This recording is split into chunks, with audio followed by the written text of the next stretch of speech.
going to be doing a pronunciation focus in this week's class.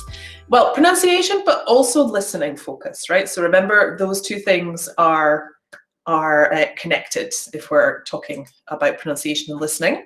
And the topic that we're going to be looking at today is something called connected speech, right?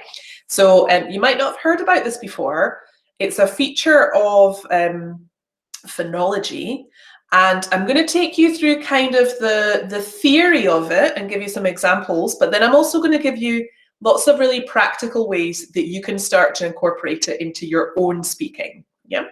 So what on earth is connected speech? Yeah, first question. So basically, connected speech is when we're speaking quickly and fluently, words quite often change sounds to how they would be if I said a word, just the word individually or in isolation, not in a sentence, right? And this happens in every language, yeah?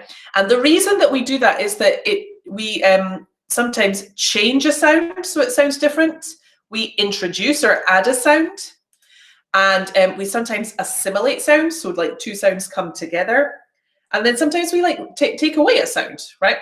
And the reason that we do all of that is so that we can speak more efficiently, right? So we can save time when we're speaking fluently, and it's easier for us to produce language. And like I say, this happens in all languages. So if you think of your language, there will be examples where you don't say the word exactly how it sounds as if you were to look at it in a dictionary. Okay, so don't think that English is being horrible to you specifically for this, right? It happens for anyone learning a foreign language. So connected speech is important for a few reasons. First of all, if you're pronouncing every word in a sentence like you would if you were just pronouncing the word in isolation, it causes quite a lot of problems. So first and foremost, it's going to affect your fluency. You're not going to sound fluent. You're going to sound a bit robotic, right? It makes your speech sound very stunted. So if I pronounce every single word in a sentence as I would in isolation, I do sound a little bit like a robot, and I do not sound like I am speaking naturally, right? Okay. It also usually makes you sound overly formal, right? Because if we're speaking fluently and bringing in this connected speech, we sound a lot more natural and relaxed. So that's another problem if we don't use it. And finally, if you have to do anything involving giving presentations in English, for example, or even just having a conversation with somebody, you can sound a bit boring if you're not using connected speech, because all of these things about affecting your fluency and this robotic sound doesn't make you very interesting to listen to. Yeah. Think about back at school. Remember, we all had that one teacher in school who was so boring, and you fell asleep in the class and you couldn't follow, right? So that could be you if you're not using connected speech.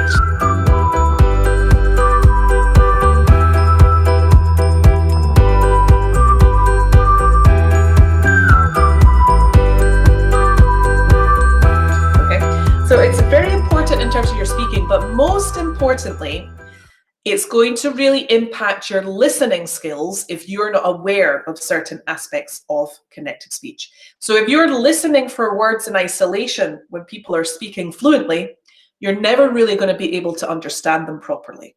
Yeah, and this is a really important thing. So one of the things I hear all the time from students, right, is this: it's that people speak too fast. I can't understand what they're saying because they're speaking too fast. And that's because you're trying to understand words in isolation instead of thinking about this one sort of block of sound that people are producing. We very often try and listen for every word, a little bit like when we're reading a text and we try and understand every word in the text. But it's the same idea, right? If you try and understand every single word in the text, you lose sight of what the global meaning of the text is. So it's the same thing when we're listening. If you're listening for every word, you're never going to understand the general meaning, okay? And if you're thinking about the individual word, you're not thinking about these blocks of sound, which is how people actually produce English. And we really need to move towards that way about thinking, yeah? So I'm going to show you 5 examples of the most common aspects of connected speech. And this is kind of the theory section, okay? So This might seem a bit complicated, but don't worry, because I'm going to break it all down for you afterwards, and I'm going to show you how you can actually use it really easily and naturally in your speaking. Yeah.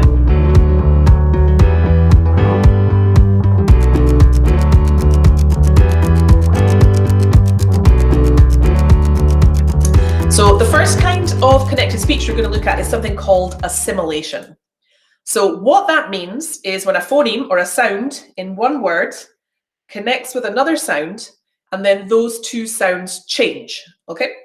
So for example, here are 3 examples for you.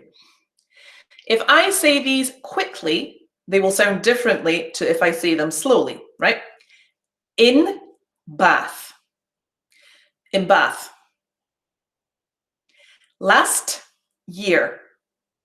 Last year. Hyde Park. Hyde Park. Okay. Now, if I break those down for you guys, the last word, last sound, sorry, in the first word changes in all of them. So in the first one, yeah, that n sound actually becomes an sound. Bath. In this one here, the t sound actually becomes a ch sound. Last year. And in this one here, the d sound actually becomes a b sound, right? Hyde Park. And the reason that I'm making all of those changes is because it's more convenient for me to change the sound so that the next word I produce is easier, right? The next sound I produce is easier, sorry. So for example, try saying in, the n, and then b.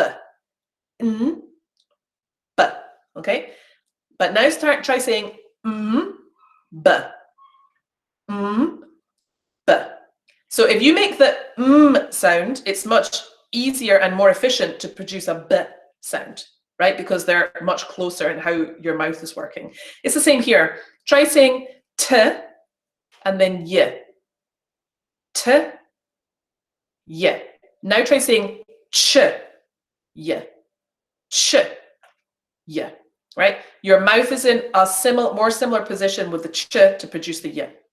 And then finally here, d, p, d, p.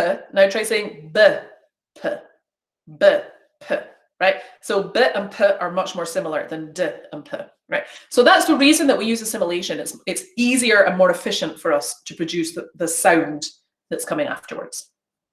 Another thing that we do a lot is something called elision, okay? So elision is when we take a sound away, right? And it's most commonly it happens at the end of a word, and it usually happens with the t or the d sounds. So here are some more examples for you, okay? So let's try saying this one here. Left, back, if I say it slowly. But if you say it quickly, left, back, right? I'll take away the t. Stand by, but if I say it quickly, stand by. Looked back, look back. I must go, I must go.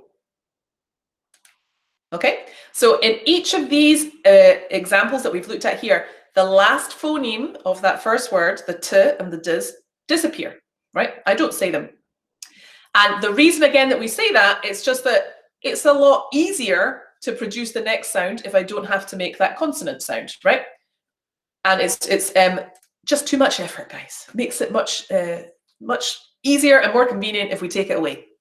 So t becomes b. I just link these two sounds here. Left, back, right? D becomes b, and so on. Okay. Or t and the g here. It's too much effort to do the two, so I just take it away. Must go. Okay. Another thing we do is something called delayed plosion, right? It sounds a little bit like a computer game move or something, delayed plosion, doesn't it? But it's got nothing to do with that. So delayed plosion is when we have what's called a plosive sound, right? So this is an example of delayed plosion. And it can be quite easy to misunderstand words because of this, right? So If I want to say the word red dye, yeah, I've got to make a short pause here between this sound, okay, with a d, yeah. And what we mean by this word plosive is that it's consonant sounds that we produce where we stop and then open and release air again in our mouths. So d is an example because I have to close and then open, okay? These are all plosive sounds as well. B, d, g, p, t, k. All of those are plosives. So if I want to say red dye, when I speak quickly, I usually forget to do that delay, right? And I say, oh, I need to get some red dye, right? And it can sound like red eye, yeah? Here's another example, right? So if I want to say the right tie, I've got a delay in there and make the space. But if I don't use the delay, right, the right tie, instead of the right tie, the right tie. And delayed plosion is something that can affect our understanding quite often. And the last one we're going to talk about is catenation, okay? So what this means is when the consonant of the first word joins into the vowel sound at the start of the second word, right? Okay, sorry, not the last one, the fourth one we're looking at. So what I mean by that is pick it up, right? It'll sound a bit like this because I move that into my next word. So pick it up would become pick it up, pick it up, pick it up, not pick it up. You'd have something like this as well, right? So what is it? If I said it slowly, but you'd probably hear, what is it? Yeah, not three different words. And then the last one we're going to talk about, guys, is something called intrusion. And this is when we introduce a different sound into what we're saying, all right? So try saying these words, for example. If I say these separately and slowly, media, event. But if you try saying those quickly, media event. Can you hear an extra sound in there? Yeah, there was a R sound. Meteor, meteor event, media, event, meteor event. Okay. I always, I always, I always, I always. So I introduced a y sound in there after I always, yeah, I always. Go away, go away. Right, I put in an extra w sound, go away. And the reason we're doing it in all of these examples, guys, is because we have two vowel sounds right beside each other, yeah? And that can actually be very difficult for English speakers to produce because that's what we call a vowel cluster. So a vowel cluster is when you have a group of vowels together. In other languages, for Italian, for example, in Italian or in Spanish, you guys have lots of vowel clusters, yeah? The word paella is a great example of that. So if you try to get a British person to say paella, they cannot physically say it, right? Paella, paella, perfect. So they have to introduce sounds because those vowel clusters are really hard for them to produce. So when we're speaking quickly and fluently, that's what's happening here. Yeah, we've got all of these vowel clusters combining, and that's difficult for us. So we like to introduce a little extra sound as well.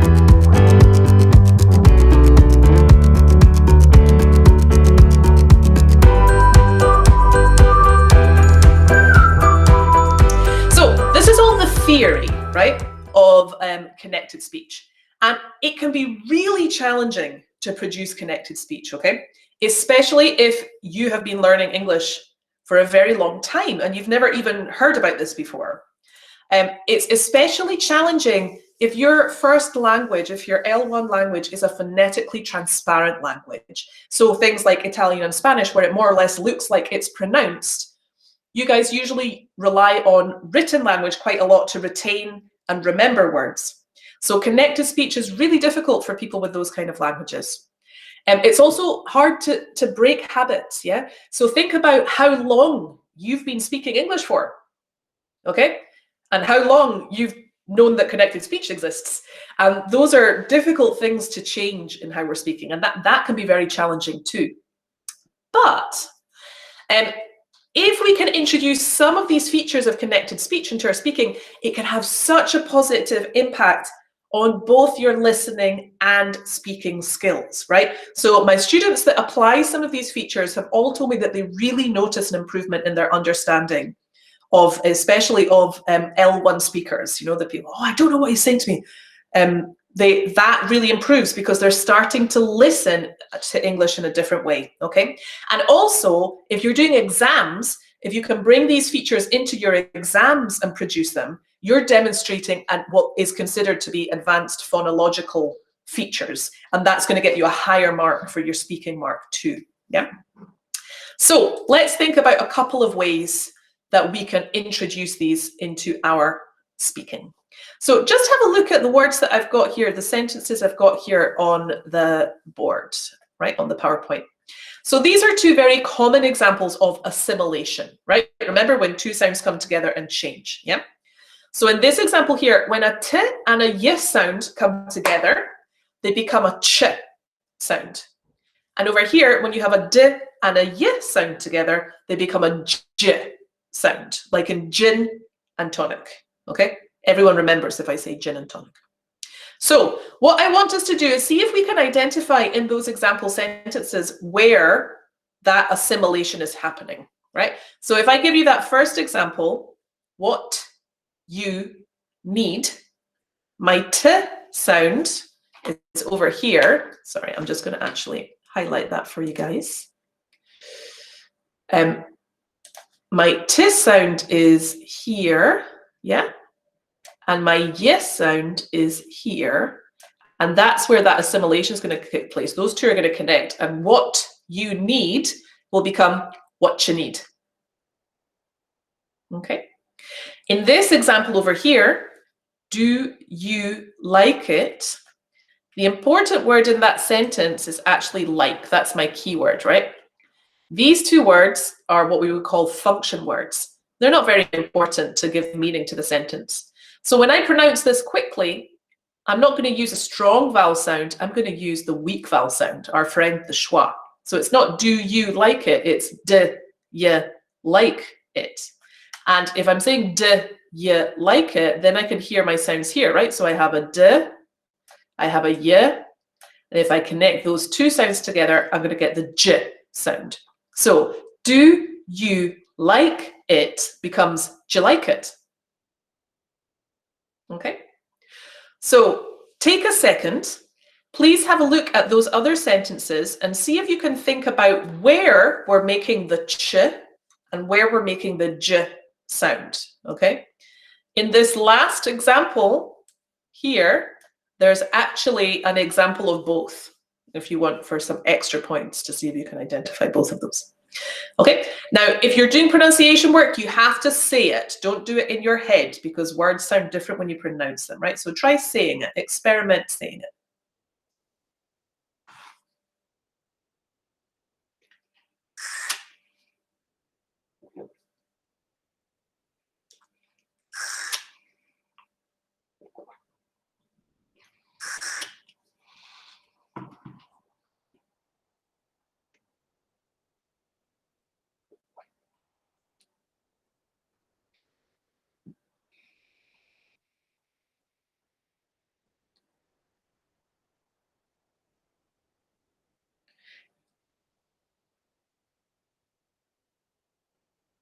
Okay. An important thing to say, guys, is that this assimilation only happens when we're speaking quickly and fluently, right? So if I was speaking slowly, I wouldn't say, "J like it," because that's really weird. I would say, "Do you like it?" But if we're speaking quickly and fluently, that's where we start to see that assimilation happen. Okay, let's have a look at our answers. So here are all of the places that these connections were happening, okay? What you need, the ball that you brought, but choose your head, last year. Yeah. On this side, do you like it? Could you help me? Would yours work? She had university students. So here you have the j, had you, had university. And here, guys, you actually have a ch sound.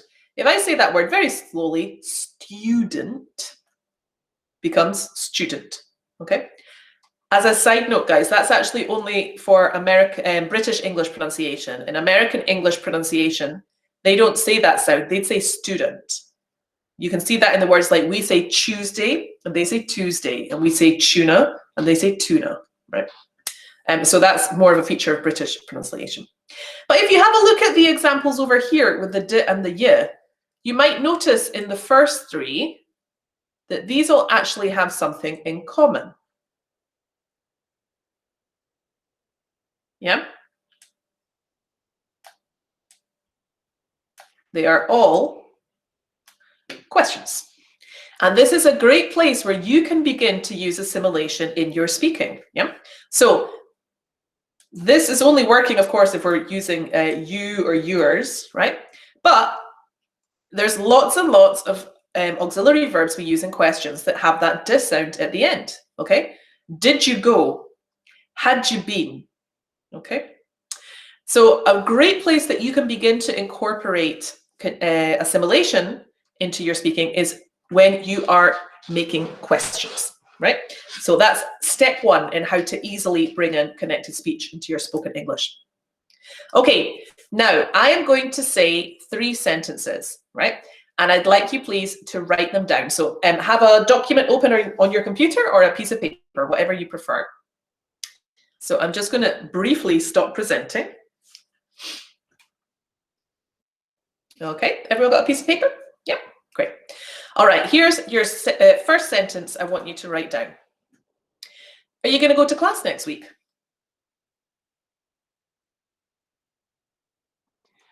Are you going to go to class next week?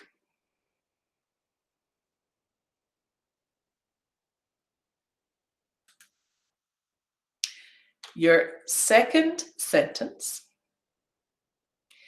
Can you pass me the salt, please?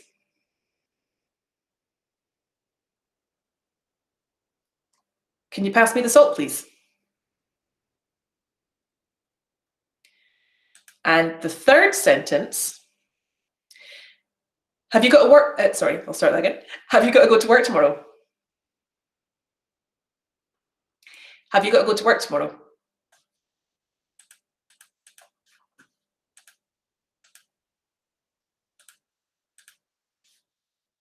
Okay, so let's check our answers. So the first sentence that I said was, are you going to go to class next week? The second one I said was, can you pass me the salt, please? The third one I said was, have you got to go to work tomorrow? Okay. Now, these are 3 examples of very common words. Yeah, I think you'll agree. So we've got like going to, can, and got to, right? These are things that we say all the time. But the way I said them fluently was very different to how I would say them in isolation. So think about how I said going to. Are you going to go to class next week? I don't say going to, I say gonna. Yeah. Think about how I said can. Can you pass me the salt, please? I don't say can, I use our friend, the schwa, and I use a weak form, can, right? Can you pass me the salt, please? And finally, I don't say got to, okay? Have you got to go to work tomorrow? I say gotta. Or if you want to have a strong Scottish accent, we actually do something called a glottal stop. And that's where we replace the consonant sound with like an air, like a sound. And that is the actual phonetics transcription is a question mark for a glottal stop, which I love. So in Arabic languages, for example, they have lots of glottal stops. So if I said that in a very Scottish accent, I'd say, have you got to go to work tomorrow? Okay, and that sound would totally disappear. Yeah. So these are another example of a great way that you can begin to use connected speech. All right. So all of these are examples of either assimilation or elision, or when we're introducing sounds as well. Right. So instead of saying going to, very common, try and say gonna. Instead of saying can, try and say can. And instead of got to, try and use this gotta. Okay, or gotta, if you want to be very Scottish about it.